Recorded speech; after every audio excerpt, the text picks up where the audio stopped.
सभी विद्यार्थियों का स्वागत है। आइए पढ़ते हैं कविता चंद्रगहना से लौटती बेर।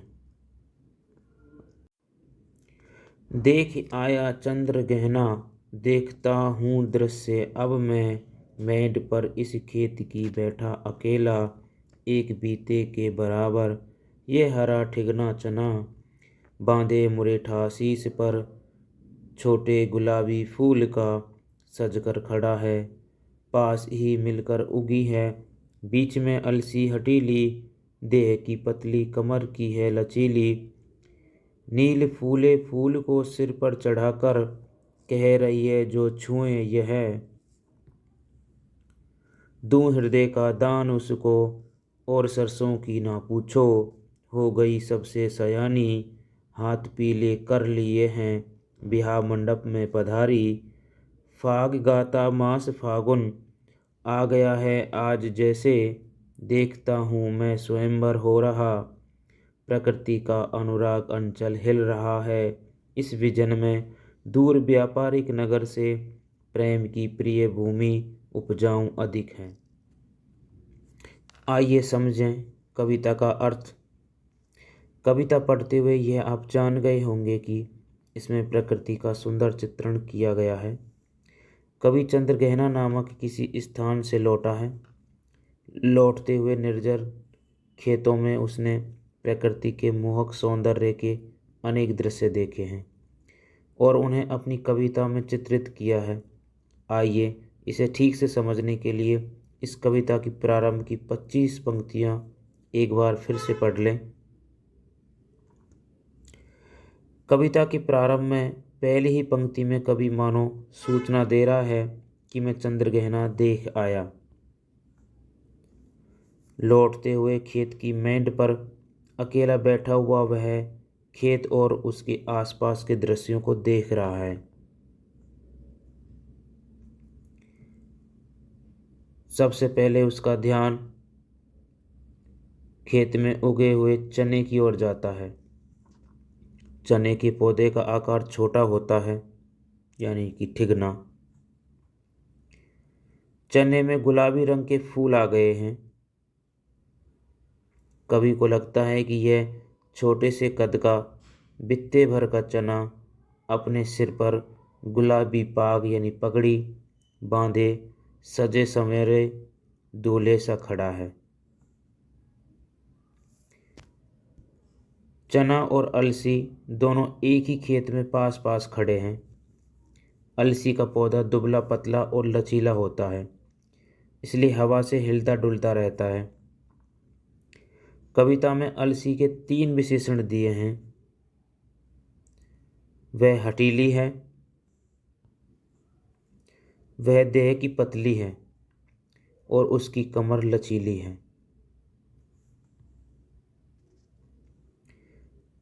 वह पतली होने के कारण हिलती तो रहती है, लेकिन तनकर सीधी भी हो जाती है। तनकर सीधी खड़ी रहती है, इसलिए हटीली भी है। उसके सिर पर कुछ बड़े गोल आकार की डोंडियां होती हैं जो फूलती हैं और उन्हीं में बीज बनता है। अलसी का फूल नीले रंग का होता है। अलसी को देखकर कवि को लगता है कि यह दुबली पतली लड़की है जो मचलती दिख रही है और मानो कह रही है कि जो मुझे छू लेगा मैं उसे अपना हृदय दे दूंगी, उससे प्यार करने लगूंगी, उसी की ही हो जाऊंगी। हठीली होने के बावजूद वह प्यार के लिए लालायित है। और सरसों की ना पूछो, किसी के निरालेपन की बात करनी होती है तो हम बात ऐसे ही शुरू करते हैं। अरे शोभा की ना पूछो, उसकी तो बात ही कुछ और है। या सलब की बात ना पूछो, उस जैसा तो कोई और है ही नहीं। इसी अंदाज में कवि कहता है और सरसों की ना पूछो। सरसों अब सयानी हो गई है। सयानी होना के 3 अर्थ हैं। एक तो समझदार होना, दूसरा यौवन पा लेना और तीसरा चतुर होना। यहाँ सरसों के विषय में उसे सयानी कहकर कवि ने युवती होने की ओर संकेत दिया है और बताया है कि वह विवाह योग्य हो गई है, इसलिए उसने अपने हाथ पीले कर लिए हैं। हाथ पीले करना एक मुहावरा है जिसका अर्थ शादी कर लेना है।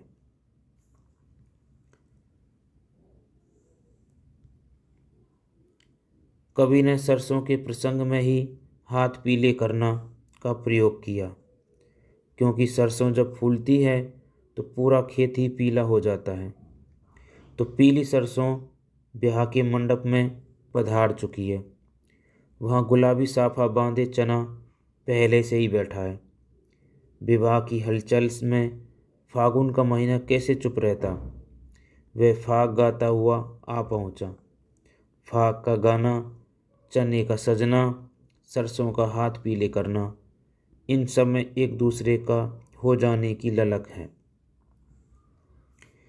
इस पूरे दृश्य में कवि को लगता है जैसे स्वयंवर हो रहा है। किसका? सरसों का। जिस प्रकार माँ विवाह मंडप में कन्या के ऊपर स्नेह भरे आंचल की छां करती है, उसी प्रकार यहाँ प्रकृति माँ की भूमिका निभा रही है। प्रकृति का अनुराग भरा आंचल हिल रहा है। यह दृश्य कवि के मन को छू लेता है। उसे लगता है इस ग्रामीण अंचल में किसी नगर की अपेक्षा अधिक प्यार भरा वातावरण है। नगर तो व्यावसायिक हो गए हैं। व्यावसायिक नगरों में प्यार कम उपजता है। ग्रामीण अंचल की भूमि प्रेम प्यार के लिए अधिक उपजाऊ है। जैसे कि इस निर्जन अंचल में भी प्रकृति के चप्पे चप्पे में प्यार दिखाई पड़ रहा है।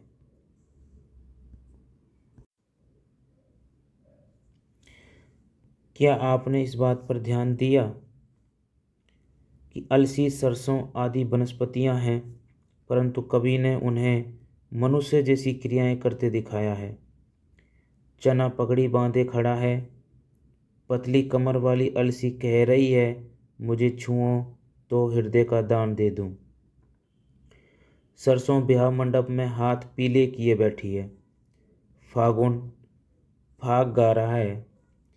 जहाँ कवि जड़ प्रकृति या वनस्पति जगत का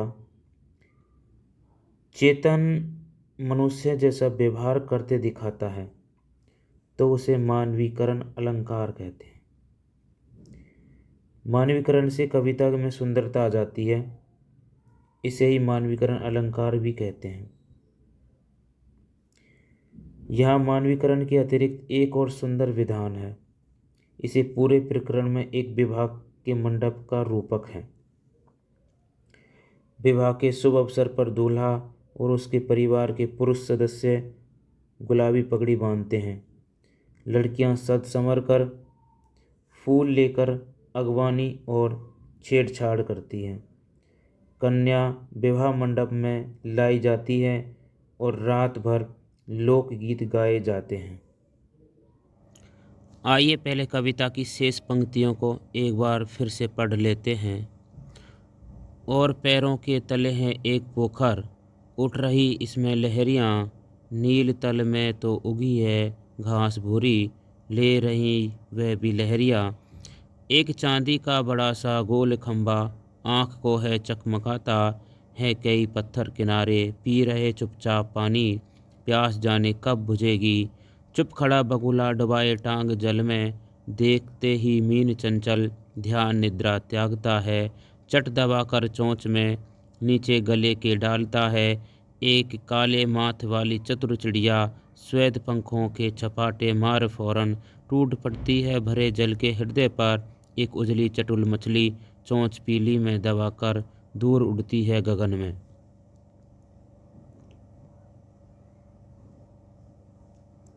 इन पंक्तियों में 5 दृश्य हैं जो क्रमशः इस प्रकार हैं। तालाब में लहरियां लेती भूरी घास, चांदी का बड़ा सा गोल खंबा, चांद का प्रतिबिंब, किनारे पर पड़े पत्थर, मछली की टोह में ध्यान मग्न बगुला और मछली पर छटपती काले माथे वाली चिड़िया।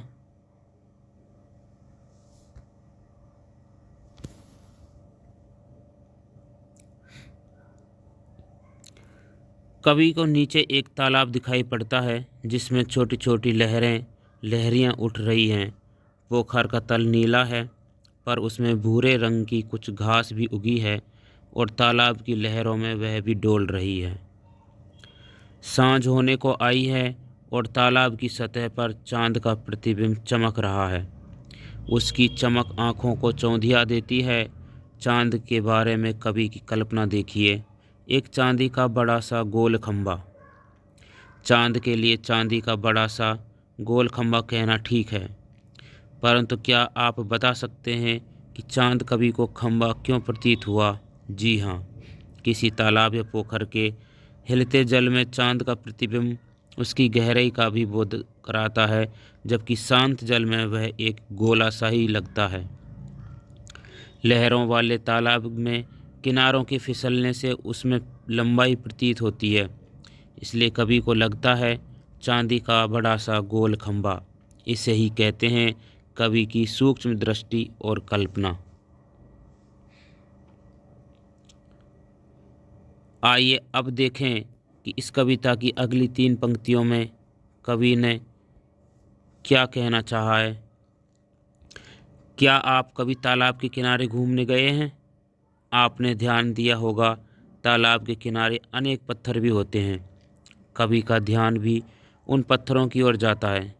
कवि कल्पना करता है कि वे पत्थर तालाब के किनारे पड़े चुपचाप उसका पानी पी रहे हैं। कब से? वर्षों से, शायद जब से तालाब बना तब से। कवि यहाँ पर तालाब और उसमें स्थित पत्थरों के प्राचीन साहचर्य को व्यक्त करता है। तालाब के पानी में रहने वाली अन्य वस्तुएं गतिशील हैं, लेकिन पत्थर बिना हिले डुले उसमें चुपचाप पड़े हुए हैं। इन्हें देखकर कवि कल्पना करता है कि ये पत्थर पता नहीं कितने समय से चुपचाप तालाब का पानी पी रहे हैं। पानी में डूबे पत्थरों में कवि को झुककर पानी पीते प्राणियों की याद आ रही होगी, इसलिए यहाँ पर उसने पत्थरों का सुंदर मानवीकरण किया है। ये पत्थर निरंतर पानी पीने की मुद्रा में ही रहते हैं, इसलिए कवि विस्मय प्रकट करता है कि पता नहीं इनकी प्यास कब बुझेगी। कविता की आगे की पंक्तियों में तालाब के कुछ और दृश्य भी कवि का ध्यान खींचते हैं, जैसे एक बगुला जो पानी में टांगे डुबाए ध्यानमग्न सोया हुआ सा खड़ा है। वह सचेत तो है, परंतु देखने वालों को ऐसे लगता है जैसे सो रहा है। पर ज्यों ही उसे कोई चंचल मछली दिखाई पड़ती है, वह उसे तत्काल लपक कर गटक लेता है। एक काले माथे वाली चिड़िया भी अपने सफ़ेद पंख फैलाकर तालाब की सतह पर झपटकर पानी के भीतर से एक उजली सफ़ेद मछली को अपने पीली चोंच में दबाकर आकाश में उड़ जाती है। कविता के पहले भाग के दृश्यों से अंतिम भाग के दृश्यों की तुलना कीजिए। क्या आप अंतर पाते हैं? पहले भाग में प्रकृति का लुभावना रूप था, पर यहाँ उसके कुछ कठोर किंतु वास्तविक रूप हैं। प्रकृति की वास्तविकता और कठोरता का एक रूप आपने पढ़ा जो कविता में स्पष्ट रूप से उपस्थित है, किंतु क्या आप इस तथ्य से परिचित हैं कि अच्छी कविता वह मानी जाती है जिसके कई आयाम हो, जो कई अर्थों को खोलती हो? आइए इस कविता का एक दूसरा पक्ष भी समझ लेते हैं।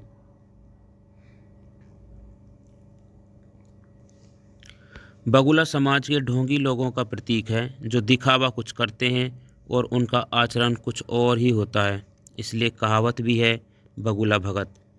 कविता में भी ढोंगी बगुला ध्यान लगाकर खड़ा है, किंतु मछली को देखते ही उसे झट पकड़कर चट गटक जाता है। चिड़िया के चतुर विशेषण पर गौर कीजिए, यह कुछ चालाक लोगों की ओर संकेत करती है। चालाक चिड़िया मछली को झपट कर उठा लेती है। प्रकृति के ये दृश्य भी समाज के व्यवहार की ओर संकेत करते हैं। समाज में कुछ कपटी चालाक और धूर्त लोग दूसरों का शोषण करते हैं, किंतु इनकी अधिकता नहीं है। विशेष बात तो यह है कि प्रकृति का प्यार भरा रूप अधिक आकर्षक है। पूरी कविता में दो दृश्य दिखाई दे रहे हैं। पहला दृश्य खेत का है, जिसमें चना, अलसी, सरसों सब प्रेम से ओत-प्रोत हैं। दूसरा दृश्य पोखर का है, जिसमें बगुला, चिड़िया, पत्थर आदि हैं। ये सब क्रम से शोषक, चालाक और हृदयहीन व्यक्तियों के प्रतीक हैं। कविता से साफ जाहिर है कि ग्राम की पृष्ठभूमि प्यार से उर्वर है और वहाँ एक दूसरे को हो जाने की तमन्ना है। प्रेम परस्पर है, स्नेह है, सौहार्द है। लेकिन दूसरे दृश्य में उन बगुला भक्तों का जिक्र है जो अवसर मिलते ही दूसरों की जान तक ले लेते हैं। वे शोषक हैं और संवेदन शून्य हैं। इस प्रकार हमने इस कविता का भावार्थ समझा। धन्यवाद।